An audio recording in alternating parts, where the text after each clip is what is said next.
Hello you guys. I feel like I always start off every vlog with like prefacing how I'm feeling, but I just feel like I need to do an energy check-in with myself and with everyone. So it's a dreary day here in Utah. It's like the type, like when I'm talking dreary day, like it's not even, it's rainy, it's just overcast. And I am someone who, my mood is so impacted by the weather. It's kind of insane. I wish it wasn't the case, but it is. Like all day I've been like, just struggling to do anything. I can't be bothered. I have so many emails I need to respond to and I'm like, ugh. Like, literally can't even do the bare minimum today. Whenever I get in a mood like this or a funk like this or just like stagnation of energy, I just am like, I just have decided I just need to get to the gym and also just start vlogging, turn on the camera, see where this goes, because I genuinely always feel so much better when I talk to you guys just when I pick up the camera. So we just need to get going. Enough's enough. There's nothing even left to say. Except literally days like this are where one of the biggest decisions, the most pivotal decisions one can make is what your gym outfit is. It's true. Today, more than any day, matters the most of what outfit you have on. The concept of look good, feel good is so echoed across worlds on days like today. I'm kind of feeling like just going freaking for it and doing a matching set number. Both of these pieces are from Alphalete, but I don't know. I haven't worked out in just a sports bra in a while. It's literally that, or I do like an all black number. Not really all black, but like just black.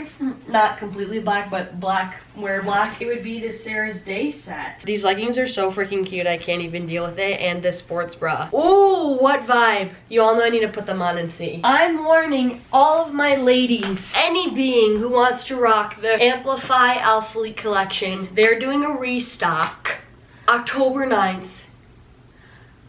I'm so excited. Here she is, Amplify leggings. This is their tri bra. I kind of like it. I think this is it. I think I'm gonna send on this outfit and I'm gonna put the other one on. Because when you know, you know, and I just know. This jacket, it's so old from Fabletics, but Alphalete honestly has little black crop jackets like this in their Amplify collection that look like this that you can purchase. This is kind of like, ooh, like, okay, she's like, you know, or if I want more of like a chill vibe, like chill, cozy fall vibe, like I'm gonna go get like some sort of pumpkin something after my workout late. Or I could do this little zip up from Lululemon. Like this is actually cute. It's like an off-white gray, really light mint. Wait, why is this so cute? I feel like this is like, ooh, just get off the elliptical. And this is like, pardon, my hair is gonna be in a slick bun. Who remembers Fetty Wap? Circa 2015?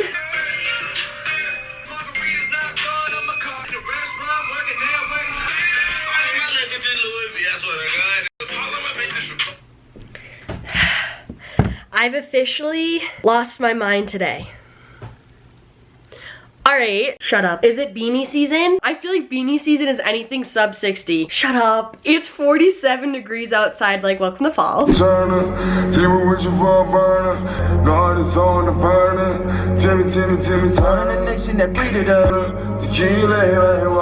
I feel like I need to give background for my music taste lately. You know when you re-find old songs? That's me, like to the max. I literally am on my SoundCloud right now, my liked songs.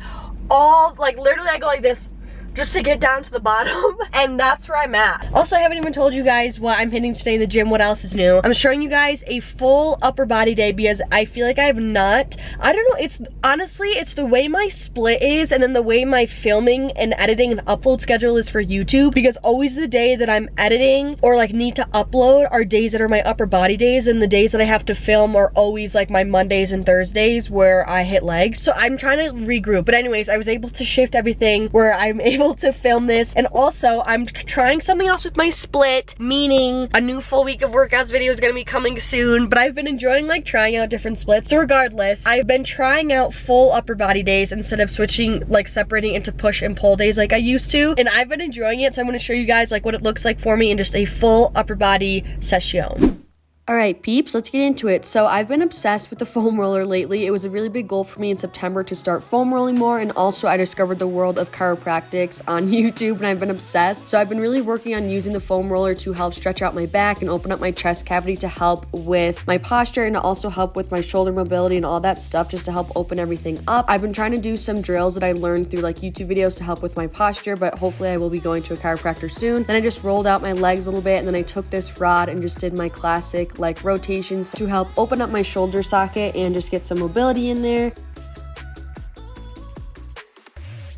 And then, of course, I started off with my jump roping. I'm obsessed with jump rope, so I usually do it for like 10 to 15 minutes, basically just to help get my heart rate up, to get me warm, and I just really enjoy it to help with athleticism and footwork. So I just come up with different foot patterns and just keep practicing until I can do them. And then our first exercise is an underhand barbell row. So here I come up to the bar, I place my feet just about shoulder width apart, and I place my hands in a supinated position, meaning my palms are facing the sky. I first flatten my back before I lift up the weight to prevent injury. Then I come up and roll my shoulder blades back and down, as you can see here with the front view as well, to engage my lats and just engage all my back muscles. And then I hinge at the hips and come down into a barbell row position. So here you want to think about it as driving the barbell back towards your hips. At the top of the movement, your hands should kind of be just about at either side of your torso. We're keeping your elbows nice and tucked. As you can see here, they're not flailing out in order to engage our back muscles. I like to think of it as my hands are just the hook for the weights, to really focus on pulling up through my back muscles and a little bit through my biceps, but to minimize momentum and to minimize how much I'm pulling up through my arms. We really want the focus to be our back muscles here. With that being said, I'm keeping a nice athletic bend in my leg just to help prevent injury and to have more of an athletic stance. You want to also make sure that your head is in line with your spine. So we did that for 4 sets of 12 and then supersetted that with a dumbbell chest press, since this is total upper body. This is technically a compound set because we're working 2 opposing muscle groups at once here. So with little to no rest, you're going to go straight into a bench press here. I did 4 sets of 12 to 15. You want to make sure that your feet are nice, firmly planted into the ground. My heels are right under my knee to have a nice sturdy base. I'm pressing into the ground. I'm even retracting my shoulder blades back and down here, again, to open up my chest and to engage my back muscles and core, just all of that for more stability so that I have more control of the weights. Now here, it's hard to tell, but the weights are kind of more so at a little bit more of a 45-degree angle as opposed to completely perpendicular from my side. Along with that, I'm not dropping my elbows completely out to my side. They're at more so a 45-degree angle out from me. This just helps engage both the front of your shoulder and your chest muscle as well. Again, our core is nice and tight. We really want our trunk to be as stable and sturdy as possible in order to really isolate our chest muscles and our shoulder muscles and really stabilize that weight. So you want to do what you can to control both parts of the movement, the raising phase and the lowering phase, to really get the most out of this movement. And an exercise like this is really important to focus on squeezing your chest muscle and focus on your shoulder muscle throughout this, using really strong mind to muscle connection. So really make sure that you're focused and thinking about those muscles working and contracting. Then we went into another superset, except these are both completely for your back muscles. So first we did a rope lat pull down for 3 sets of 15. This is going to be great for targeting your lats specifically. So here my palms are facing inward towards each other. I keep a nice like 45-degree angle in my torso and a nice athletic bend in my legs as well, just to have a more powerful and stable stance. I also keep a nice slight bend in my arms to protect my elbows. So here the only hinge, the only joint here is in your shoulder. So we want to make sure that our elbows are at a fixed point. Again, keep that slight bend to prevent injury, but there should be no bending or movement in your elbow. So once you create that bend in your arm,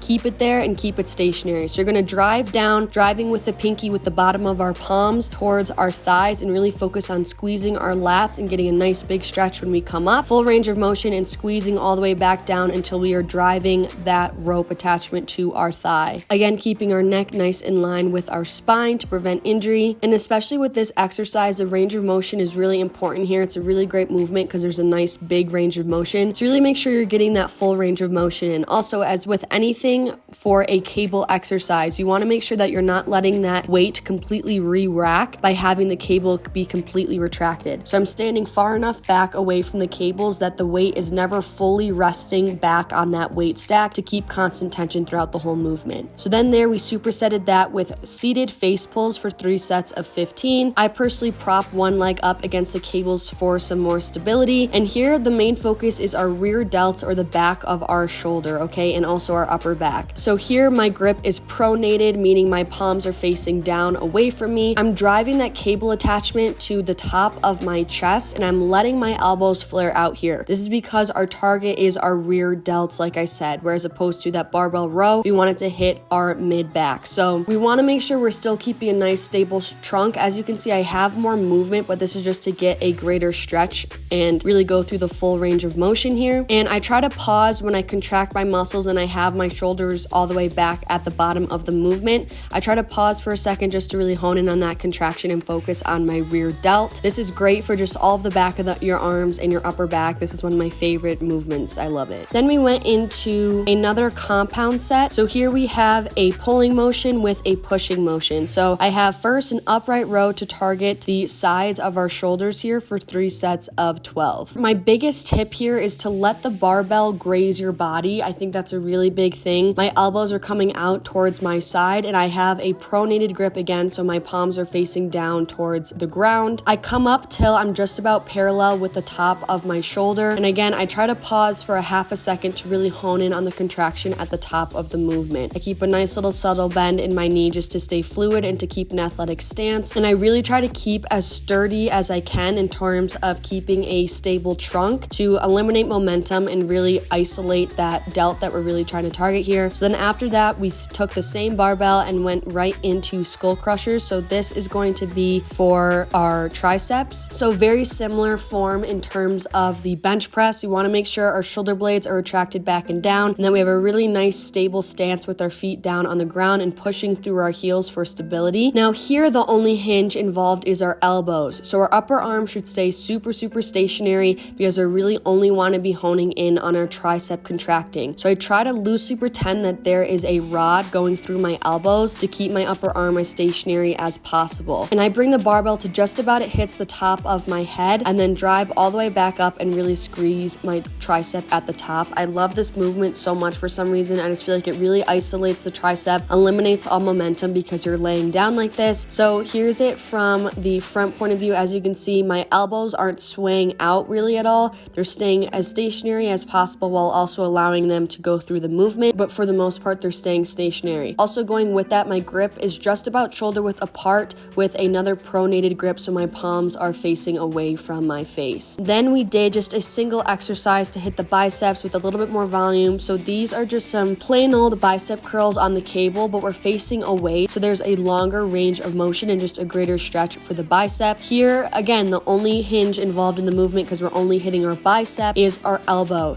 So the same principle, I try to make sure that there's a rod driving through my elbow to keep it as stationary as possible. Our upper arm should be not moving at all. Our elbow is also tucked into our side as well. We're not flailing outward. We're eliminating momentum and staying as stationary and stable as possible to really isolate and hone in on that contraction in our bicep. When I come up at the top of the movement, I'm pausing again for a half a second to hone in on the contraction. And also notice here, I'm not bringing the cable all the way up towards my shoulder. I'm stopping at the peak contraction. There's a point with a curl where if you come in too much and let the cable fall into your upper body, into your shoulder, it's going to lose tension. So I stop at the peak contraction and really hone in on that squeeze. Same principle as I said previously, I'm not letting the cable come all the way back down retracted and re-rack the weight in order to keep constant tension. Then to finish off, I did a little tri-set. So I did 3 exercises back to back, mixing some abs and then also an upper body finisher. So here, this is using the decline bench.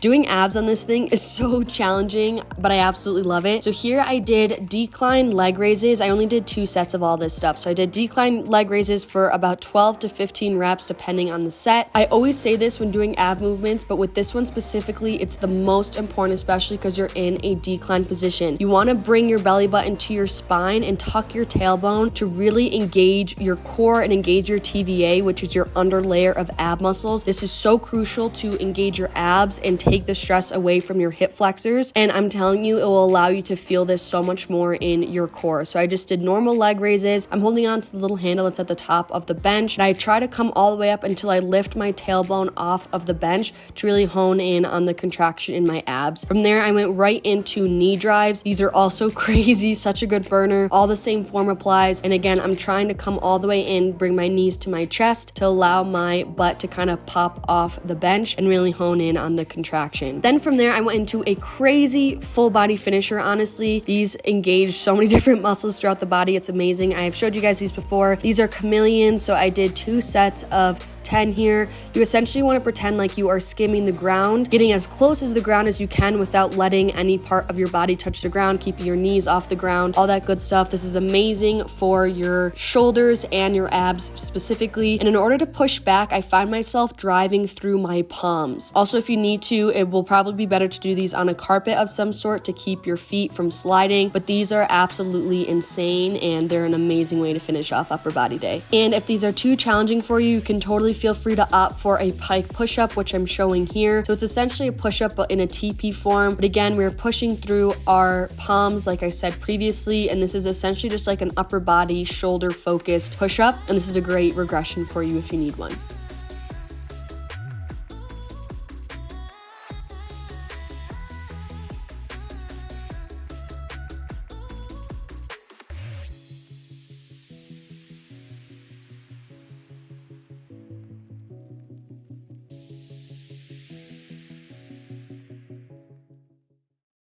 That was a superb workout. I just like kept going. I like didn't want to stop. I'm literally at the point where like A, it was in there for so long, but B, was like the point where that just was my daily activity today. Like I was like, this is my activity, I just want to stay here. So I just kept doing stuff. Okay, people, party people. I'm gonna do another filming segment in my car, but this time it's not gonna be 50,000 degrees. So I just got some sushi at my grocery store. Let me know if that's weird, but that's like the only place that I really get sushi unless I'm like going to sit down, like at a restaurant. This is super spontaneous, but I didn't want this vlog to be like so short and only consist of the workout. So the other day, I asked you guys on my Instagram just for normal questions. I wasn't planning on answering them in a YouTube video, but there obviously was so many that I didn't get to, and I figured I could just answer some lingering ones I didn't get to on my Instagram. So I'll show you guys what I got for my sushi. So I don't even know what's in any of them. I'm pretty sure, see, like, I don't know, but this is what it looks like. I know that's like crab salad, avocado, fish on top. I have no clue what's in here. Probably shrimp. I don't know what that is, but it looks like a specific fish that I should know of. Let's do a taste testy because I've never gotten these rolls here before. Oh, I'm so excited. I've been craving sushi. Oh yeah, this is what I wanted. No regrets, no regrets. Wait, I didn't know I wanted this badly. Ooh, a little hit of gingy. Okay, here we go. All right, super quick one. What's a healthy fat macro to have for women? I did really want to answer this because I feel like it's so important and so overlooked. I don't want to give you like a gram number because it's really going to be dependent on what your overall calorie intake is, but I really like to have, like, I think all women, again, I'm not like super qualified for this, so feel free to fact check me / do your own research, but in my opinion and how I like to structure my nutrition is I like at least like my 30 to 35% of my diet to be from healthy fats. That may be high, but at least 25% should be your fat intake. At least. I really feel comfortable more like 30 to 35% coming from fats. Weird question, how much do you pay for your gym membership? I pay, it's $222 for 6 months because my angels are with me. No, but yeah, that's how much that is. Is being hungry a phase you have to go through whilst adjusting to a calorie deficit? Not always, but honestly, most often, yes, because think about it, your body is utilizing less. Honestly, that's how I'm able to use my hunger cues to be able to go into a deficit mindfully without actually needing to track anything. So yes, again, not for everyone, and it shouldn't be like this extreme hunger. Like, you should feel satiated, but a little bit of hunger here and there is normal because your body is, you know, registering the fact that you're eating less calories than normal, and it's needing to go into your fat reserves and not being able to turn to the calories that you're eating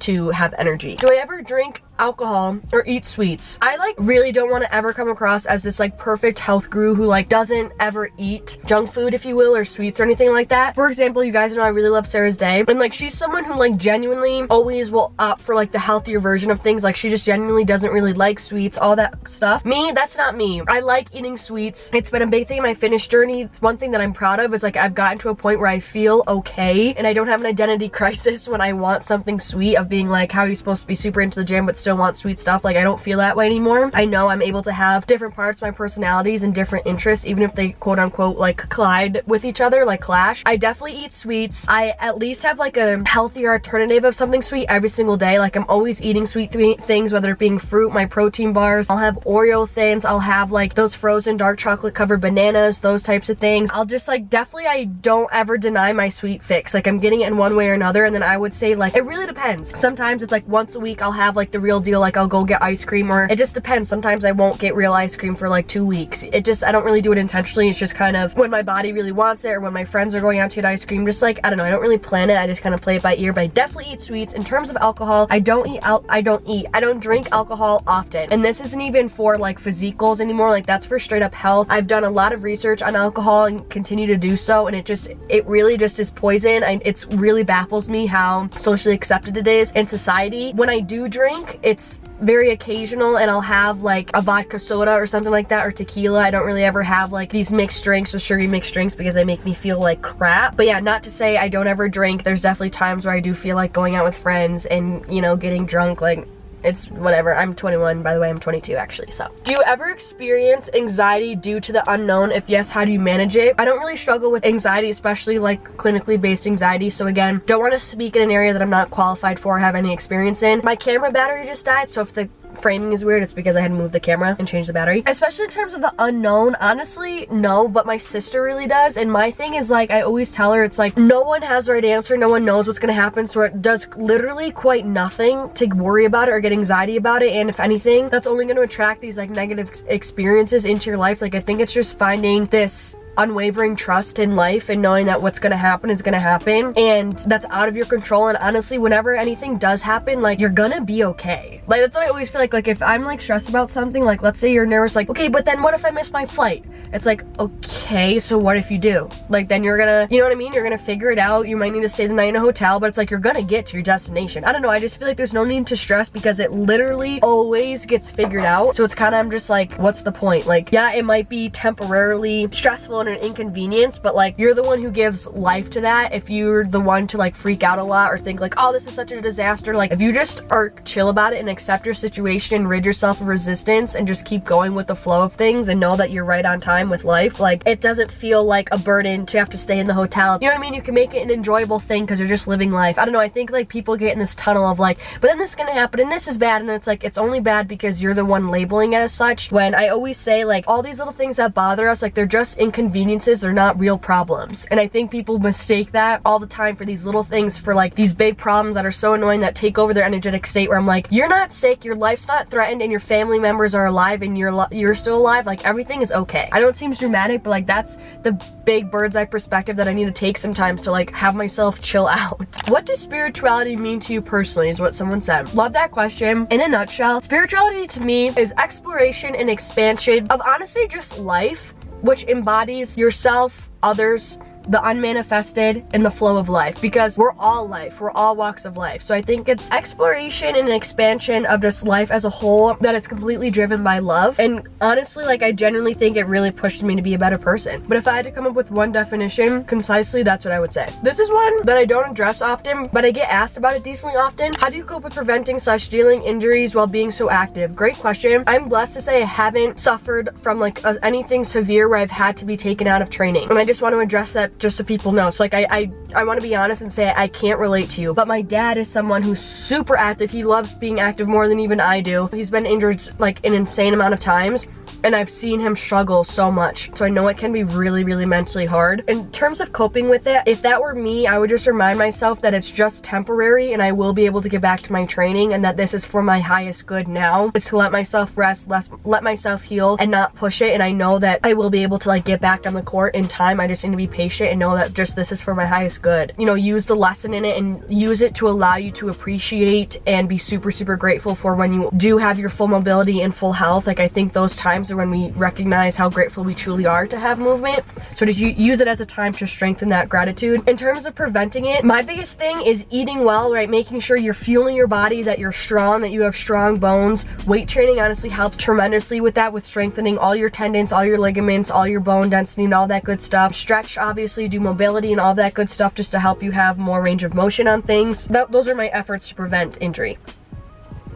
How did you come to love your body? She said, this is something I struggle with. Here's the thing. I could go on and say, you gotta love your body for all the things that it does for you, and I still believe all in those things, and knowing that like you're more than your body, it's normal for the human body to fluctuate. But what I really have realized lately that really has helped me love my body is I've personally been on all different sides of the spectrum. I've been the heaviest I've been with a really big butt and really big legs, and that was my goal for a while. I achieved that. I've also been super shredded, where I've had like super low body fat percentage, insane abs all the time. The smallest I'd remember I'd been since starting weightlifting in terms of weight, right? So it's like, I guess I've been through all of these phases all the time, like multiple times where I've been bigger, smaller, I went bigger again, smaller again. I guess I've realized that my body is truly always changing all the time, and that what's always constant is like my baseline set point body, where I guess I just have learned that like no extreme fulfills me, no extreme really makes me happy, and I know that everything is always temporary where I get to that extreme. So I guess I've learned that that classic definition of like happiness is a journey, success is a journey, not a destination. That's how I feel about like self-love and like loving my body, because it's like I realize that there's no ever destination that's gonna come. It's like the journey of me putting effort and care and time into sculpting and building my body. That's the beauty of it, and that's where the love comes in. Not when I achieve that goal and I'm super shredded, or I achieve that goal and I'm the thickest I've been. It's always a free-flowing thing, and I've learned like that is the time to be loving yourself. I don't know if that makes sense. I'm gonna sit on it, come with a better way to like come to describe it, but that's that. I kind of have two more that I really want to answer these. First one, how do you motivate yourself? Like, I have schoolwork and barely have time to go to the gym. Now, you guys didn't know Live Fit during college. Especially freshman year, I was a machine.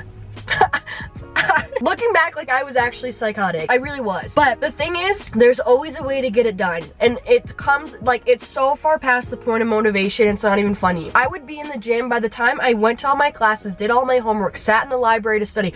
All that I did was class, library, to do homework, gym, home to sleep. That's it. Dining hall to eat. I'm like, I wish I was joking or being dramatic. I'm not. Like, there would be times like I would be in the gym like most days until like 9:30 p.m. like until they're closing to be able to squeeze my workout in. Like, it was, I'm not gonna sit here and tell you it's easy. I have this side of me that's like super open and an advocate for balance, and I think it's great, but there's also, I'm also a huge advocate for grinding and simply just putting in the work depending on where you are in life. Like, if you have strict goals at that point in life, I had strict freaking goals and I wanted to achieve them. It's not like now where I'm more like in a maintenance phase where I'm trying to weave it all in. Like, fitness was my thing and I was putting the pedal to the metal, and sometimes it takes a lack of balance to eventually be able to find balance. I wasn't in a place to have balance at that time with the goals I wanted to achieve. Now that wasn't the time. That was the time for me to grind and put my work in and have work ethic shine through and have discipline be what got me there, and my goals and my passion, not motivation or going when I felt like it or when it was easy. When you have all this stuff to do, it's not motivation. It's remembering who you want to be, why you want to be that, and knowing that like pure grit and determination and work ethic is what separates the good from the great to the excellent. And it depends on who you want to be, right? Do you want to be good? Do you want to be great? Do you want to be excellent? And again, not to like try to come back to comparison, but it just is what it is. Like, if you want to be a person who lives an elite life, you need to be an elite person by putting in the time. It's not always pretty. There's not always a perfect time where you're not gonna have anything to do, like, but that's when I think it's the most respectable, and that's why I love this lifestyle so much. Is it's not easy. It's the mundane things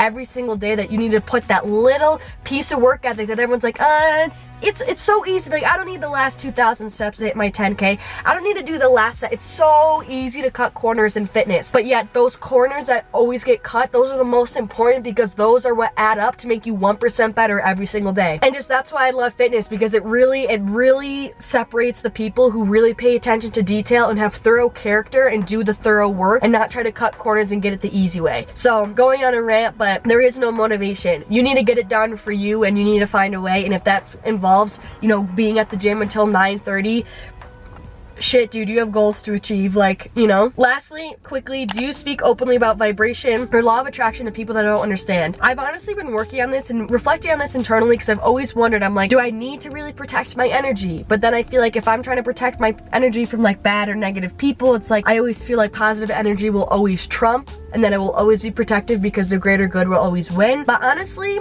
in terms of that, I don't speak openly about it to people who I don't feel like understand, because it's kind of to the point where I'm so secure with the viewpoint that I don't even really care if they, and I don't mean this in the point of like I'm disacknowledging what, like not acknowledging what they say. It's more so it's like I'm very secure in what I believe, in my belief system, that I don't need someone's validation or disapproval. So it's kind of like if I don't feel safe, if I don't feel like they're gonna understand, I won't put that viewpoint in a vulnerable place when it doesn't even need to be, because I don't really care what they have to say. Like, I know what I believe and it's important to me. Also, I'm a pretty like intimate and private person, so especially in terms of my spirituality, like that's just something I hold near and dear to my heart. It's really intimate. It's a personal experience that I have, that I pursue, that I don't really feel a need to talk about it with just anybody. If I talk about it with somebody, it's like, it's very special. It's me opening up to them, and it's me like letting them in. Here's the last bite, boys.